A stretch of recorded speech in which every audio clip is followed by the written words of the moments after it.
like he's going to change something or do something different, which he's absolutely not going to. But along with these tariffs, he's talking about some pretty other major tariffs. Trump's tariffs on Mexico and Canada will sharply boost inflation, hurt economy, experts say.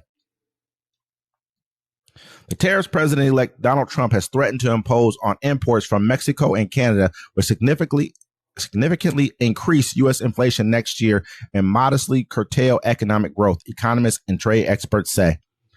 Monday, Trump vowed to slap all goods shipped to the U.S. from Mexico and Canada with a 25% tariff and all Chinese imports with a 10% levy on his first day in office, January 20th. In a social media post, Trump said his aim is to pressure the countries to stop the flow into the United States of illegal drugs and immigrants who lack permanent legal status. Several experts said the threat was likely a negotiating tactic intended to prod the countries to take action on drugs and immigration. Gary Hufbauer, senior fellow at the Peterson Institute for International Economics, said the Trump administration likely would schedule the fees to take effect in March, giving the countries time to negotiate a deal that addresses the issues. When he came in, when he's talking about doing tariffs before, it had nothing to do with with drugs. You know what I mean? Yeah. Now all of a sudden he's talking about. And first of all, he wasn't talking about slapping tariffs on Mexico or China the whole time that I remember him being on the campaign trail. He wasn't talking about that. He was talking about not China, sorry, Mexico or Canada, but he did talk about China. Yeah, you know what I mean? I know that he talked about invading Mexico and doing some other stuff with them. As far as trying to stop the drug flow or whatever the case may be, closing the border, shipping everybody back. But now all of a sudden he's pivoted and using the flow of illegal drugs, which we know that the United States has a large hand in bringing illegal drugs into this country. That's been going on since COINTELPRO. Yeah, people like to party. And then the Mexican president came out and made a statement. She said 70% of the illegal weapons seized from criminals in Mexico come from your country. We do not produce these weapons, nor do we consume synthetic drugs. Tragically, it is in our country that lives our lives are lost to the violence resulting from the meeting the drugs demand in yours. Yeah, and that's true. That's a fact. We all know that. During the late 70s and 80s, early 80s, Miami was built off drug money. During the COVID, they said that drug money helped to keep the economy somewhat afloat during COVID.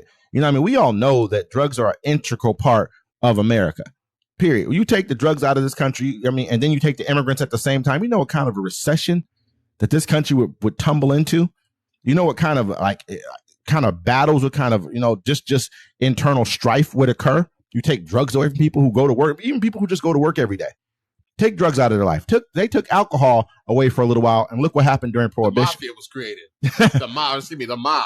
I mean, they were around, I think, probably before that, but they really started flourishing even further with just having access to be able to who brings now drugs are already illegal. Now you're trying to say you're going to start a war to stop and curtail the amount of drugs, unless the U.S. government can sell them to you and give them to you. Yeah, heroin's illegal, but if you sign up for a program, they'll give you a shot of methadone every day. I mean, they'll give you heroin in a pill form. Don't get it twisted. They got all this for you. They're going to make sure they can, like you said, they can control it. Just like they caught the ship with $25, I think it was $1 million or something like that. Was $1 billion, something worth of cocaine. I think it was $25 billion worth of cocaine. Something JP crazy. Morgan? Yeah. Billion. $25 billion worth of cocaine on board. It was off the hook. It was crazy. And you know what I mean? They let it slide in for like a year. And then they blamed some guy that was on the boat that had nothing to do with it. They're like, it wasn't the captain. It was some rando dude, they said, that brought it on there. Crazy. And they were charging anybody. So, I mean, they do what they want. They make what rules they want. Like I said, they charge who they want and pardon who they want. It's been going on it's like you said, it's been going on forever. This is like not. I'm telling you, dude, as soon as the beginning of March happens, you're going to look at the Hunter Biden thing like that's nothing.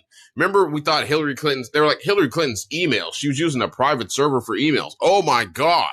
Horrible. Yeah. Terrible. We thought that was the worst thing in the world. A year later, a Trump presidency, them emails wasn't looking that bad, was they? Looking that bad at all. I don't think they're going to be looking that bad here pretty soon either. When we start having to deal with all of his cabinet appointments that he's already made, and because I don't think we're not necessarily going to have to, because they appointed, was that his name, Kash Patel, something like that. I think that's his name. The guy, that's for the FBI director. Yeah, I mean, these are all like he has which you should have people who are loyal to you, but you should have the smartest people, not just the smartest people who are loyal to you. And that's what he has in office right now. It's crazy because they're all looking to attack. This is what the whole entire, like they said, like you say all this time, a revenge tour. Yeah. This is what this is going to be about. Oh, no, we will live in a dictatorship full of white supremacy, totally white supremacy. That's exactly what's going to happen. They're going to hunt down the minorities, or the illegal ones, and they're going to get the rest of us. There's no getting the rest of us. There's a lot of people. There's a lot of us in this country. There's a whole lot of us in this country. We're not going to bend down and take it. You know what I mean? You know what I'm saying? I'm just. They're going to come for it, though. They're going to come for it one way or another. They've already been coming for it for a long time. They'll figure out a way. We talked about it earlier. I'm not worried about the officials doing it. I'm worried about like just regular citizens stepping up. Like I said on our podcast today, I was like, someone's going to say something to me, and they're going to walk up and be like, "Hey, show me your papers," and I'm going to shoot them. Hey, maybe we should edit this part out because I don't believe what he's saying. He's just talking right now. He's just saying, that sounds leave it in there. But